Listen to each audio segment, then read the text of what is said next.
Has it ever happened to you to feel like the barbell is glued to the floor when you deadlift? Watch the video and I will show you how to crush your current PR.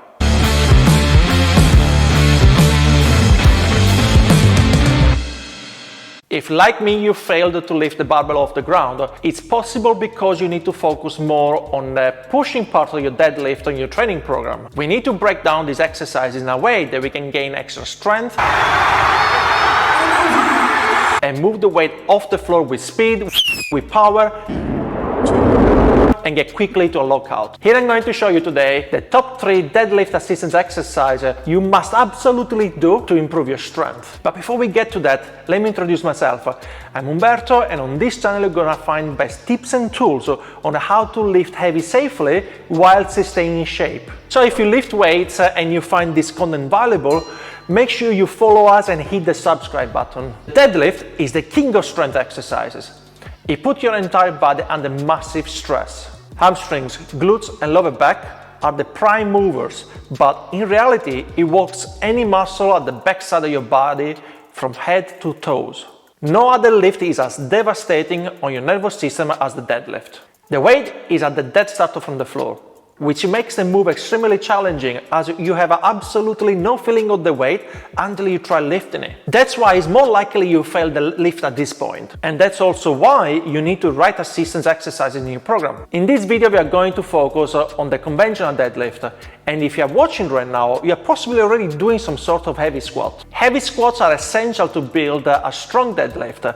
But for that, I have a full playlist for you that you can go and watch later on. We want to stay focused on the initial part of the pull, so we want to just get the barbell off the ground at the moment. The number one exercise I use for myself and for my clients is the deficit deadlift. You start your pull from a raised position, 1 or 2 inches.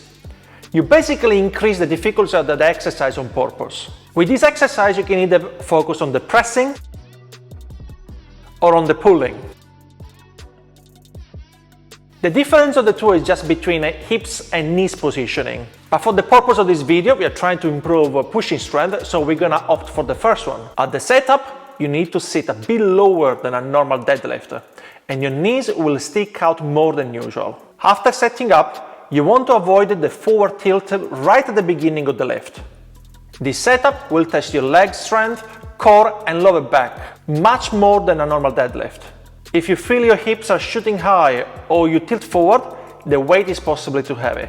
The second exercise is the dynamic deadlift. It is basically a super fast deadlift. Here we focus on power and not on weight. Load from 50% to 60% of 1 rep max on the bar. Set a timer from 6 to 10 minutes and lift a total of 30 reps more or less every minute. Let me give you a practical example. Let's say my 1 rep max is 200 kilos.